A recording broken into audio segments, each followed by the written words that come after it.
Dearly beloved, you are welcome to day 9 of reading 4 chapters a day with the mission of finishing the Bible in 297 days. As I always say, this is not a substitute for salvation. It is not a substitute for cultivating your own relationship with God, but it's just a mode of helping busy people to keep up with their Bible knowledge. Genesis chapter 33. Jacob looked up, and there was Esau coming with his 400 men. So he divided the children among Leah, Rachel, and the 2 female servants.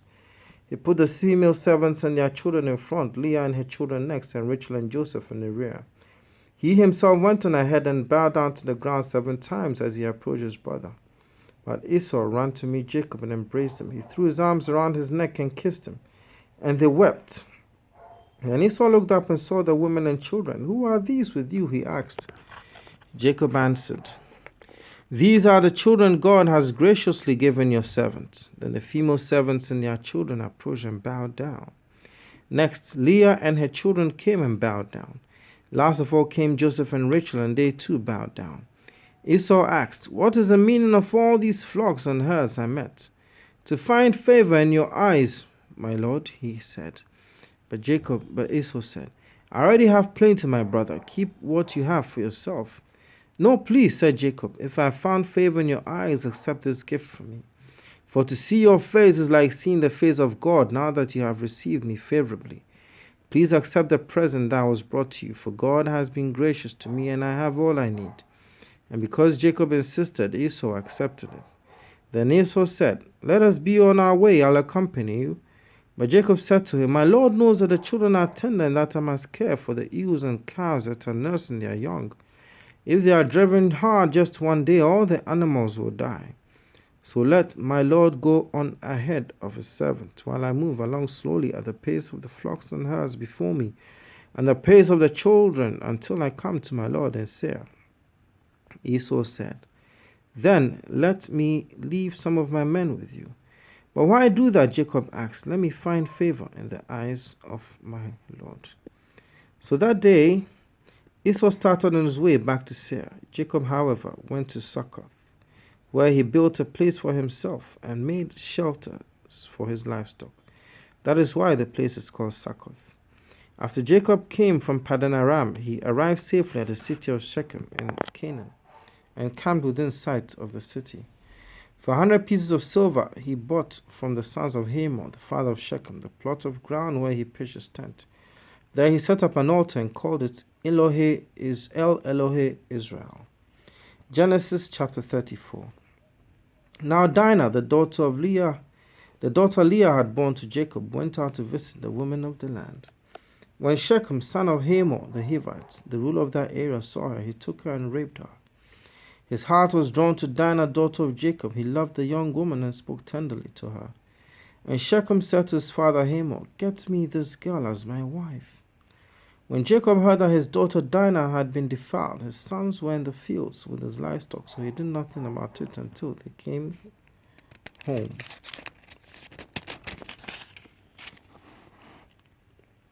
Then Shechem's father Hamor went out to talk with Jacob.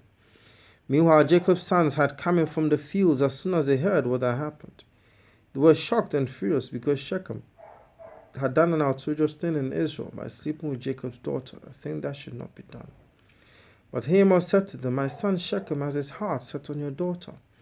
Please give her to him as his wife, intermarry with us. Give us your daughters and take our daughters for yourselves. You can settle among us, the land is open to you. Live in it, trade in it, and acquire property in it." Then Shechem said to Dinah's father and brothers, "Let me find favor in your eyes, and I will give you whatever you ask. Make the price for the bride and the gift I am about to bring as great as you like, and I'll pay whatever you ask me. Only give me the young woman as my wife." Because their sister Dinah had been defiled, Jacob's sons replied deceitfully as they spoke to Shechem and his father Hamor. They said to them, "We can't do such a thing. We can't give our sister to a man who is not circumcised. That will be a disgrace to us. We will enter into an agreement with you on one condition only, that you become like us by circumcising all your males. Then we will give you our daughters and take your daughters for ourselves. We'll settle among you and become one people with you. But if you will not agree to be circumcised, we'll take our sister and go." Their proposal seemed good to Hamor and his son Shechem. The young man, who was the most honored of all his father's family, lost no time in doing what they said, because he was delighted with Jacob's daughter. So Hamor and his son Shechem went to the gate of their city and spoke to the men of their city. "These men are friendly toward us," they said. "Let them live in our land and trade in it. The land has plenty of room for them. We can marry their daughters and they can marry ours, but the men will agree to live with us as one people only on the condition that our males be circumcised as they themselves are. When their livestock, their property, and all their other animals become ours, so let us agree to their terms, and they will settle among us." All the men who went out of the city gate agreed with Hamor and his son Shechem, and every male in the city was circumcised. 3 days later, while all of them were still in pain, two of Jacob's sons, Simeon and Levi, Dinah's brothers, took their swords and attacked the unsuspecting city, killing every male. They put Hamor and his son Shechem to the sword, and took Dinah from Shechem's house and left. The sons of Jacob came upon the dead bodies and looted the city where their sister had been defiled. They seized their flocks and herds and donkeys and everything else of theirs in the city and out in the fields. They carried off all their wealth and all their women and children, taking as plunder everything in the houses. Then Jacob said to Simeon and Levi, "You have brought trouble on me by making me obnoxious to the Canaanites and Perizzites, the people living in this land. We are few in number, and if they join forces against me and attack me, I and my household will be destroyed." But they replied, "Should he have treated our sister as a prostitute?" Genesis chapter 35. Then God said to Jacob, "Go up to Bethel and settle there and build an altar there to God who appeared to you when you were fleeing from your brother Esau." So Jacob said to his household and to all who were with him, "Get rid of the foreign gods you have with you and purify yourselves and change your clothes. Then come, let us go to Bethel, where I will build an altar to God who answered me in the day of my distress and who has been with me wherever I have gone." So they gave Jacob all the foreign gods they had and the rings in their ears, and Jacob buried them under the oak of Shechem. Then they set out, and the terror of God fell on the towns all around them, so that no one pursued them. Jacob and all the people with him came to Luz, that is Bethel, the land of Canaan. There he built an altar, and he called the place El Bethel, because it was there that God revealed himself to him when he was fleeing from his brother. Now Deborah, Rebekah's nurse, died and was buried under the oak outside Bethel. So it was named Allon Bachuth. After Jacob returned from Paddan Aram, God appeared to him again and blessed him. God said to him, "Your name is Jacob, but you'll no longer be called Jacob. Your name will be Israel." So he named him Israel. And God said to him, "I am God Almighty. Be fruitful and increase in number. A nation and a community of nations will come from you, and kings will be among your descendants. The land I gave to Abraham and Isaac, I also give to you, and I will give this land to your descendants after you." Then God went up from him at the place where he had talked with him. Jacob set up a stone pillar at the place where God had talked with him, and he poured out a drink offering on it. He also poured oil on it. Jacob called the place where God had talked with him Bethel. Then they moved on from Bethel. While they were still some distance from Ephrath, Rachel began to give birth and had great difficulty. And as she was having great difficulty in childbirth, the midwife said to her, "Don't despair, for you have another son." As she breathed her last, for she was dying, she named her son Benoni, but his father named him Benjamin. So Rachel died and was buried on the way to Ephrath, that is Bethlehem. Over her tomb, Jacob set up a pillar, and to this day that pillar marks Rachel's tomb. Israel moved on again and pitched his tent beyond Migdal Eder. While Israel was living in that region, Reuben went in and slept with his father's concubine Bilhah, and Israel heard of it.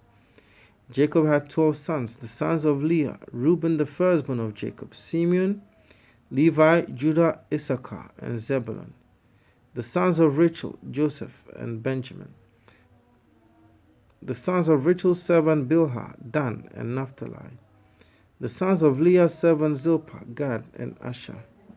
These were the sons of Jacob who were born to him in Padan Aram. Jacob came home to his father Isaac in Mamre, near Kiriath Arba, that is Hebron, where Abraham and Isaac had stayed. Isaac lived 180 years, then he breathed his last and died and was gathered to his people, old and full of years. And his sons Esau and Jacob buried him. Genesis chapter 36. This is the account of the family line of Esau, that is Edom. Esau took his wives from the women of Canaan, Adah, daughter of Elon the Hittite, and Aholibamah, daughter of Anah and granddaughter of Zibeon the Hivite. Also Basemath, daughter of Ishmael and the sister of Nebaioth. Adah bore Eliphaz to Esau. Basemath bore Reuel, and Aholibamah bore Jeush, Jalam, and Korah. These were the sons of Esau who were born to him in Canaan.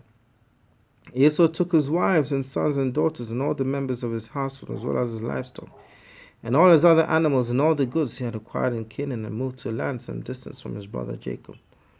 Their possessions were too great for them to remain together.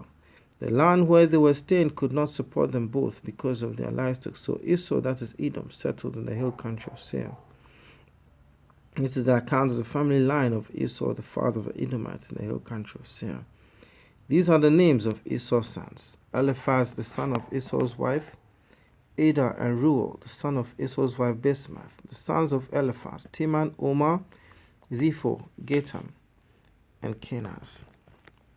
Esau's son Eliphaz also had a concubine named Timnah, who bore him Amalek. These were the grandsons of Esau's wife Adah. The sons of Reuel: Nahath, Zerah, Shammah, and Mizah. These were grandsons of Esau's wife Basemath. The sons of Esau's wife Aholibamah, daughter of Anah and granddaughter of Zibeon, whom she bore to Esau. Jeush, Jalam, and Korah. These were the chiefs among Esau's descendants, the sons of Eliphaz, the firstborn of Esau. Chiefs Teman, Omar, Zepho, Kenaz, Korah, Gatam, and Amalek. These were the chiefs descended from Eliphaz and Edom. They were grandsons of Adah. The sons of Esau's sons Reuel: chiefs Nahath, Zerah, Shammah, and Mizah. These were the chiefs descended from Reuel and Edom. They were grandsons of Esau's wife Basemath.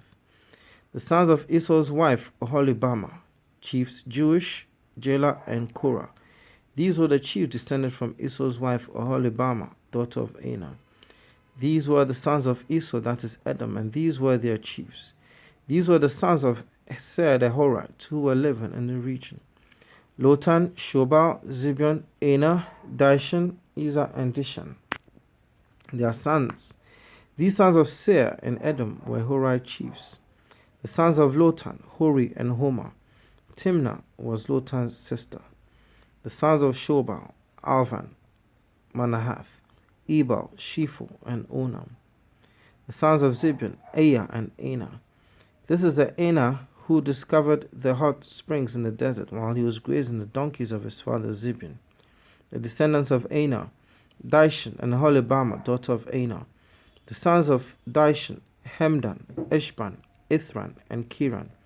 The sons of Ezer: Bilhan, Zevan, and Achan. The sons of Dishan: Uz and Aaron. These were the Horite chiefs: Lotan, Shobal, Zibeon, Anah, Dishan, Ezer, and Dishan. These were the Horite chiefs according to their divisions in the land of Seir.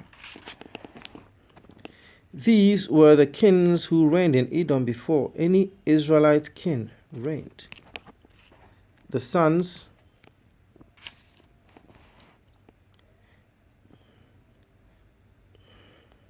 Bela, son of Beor, became king of Edom. His city was named Dinhabah.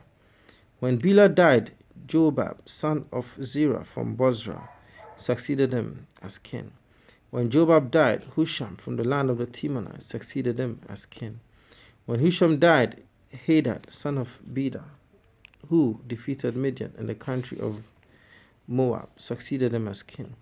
His city was named Avith. When Hadad died, Samlah from Masrekah succeeded him as king. When Samlah died, Shaul from Rehoboth on the river succeeded him as king. When Shaul died, Baal-Hanan, son of Akbor, succeeded him as king. When Baal-Hanan, son of Akbor, died, Hadad succeeded him as king. His city was named Pau, and his wife's name was Mehetabel, daughter of Matron, the daughter of Me-Zahab.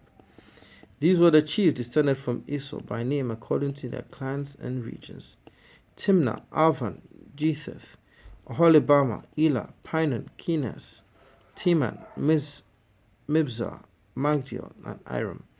These were the chiefs of Edom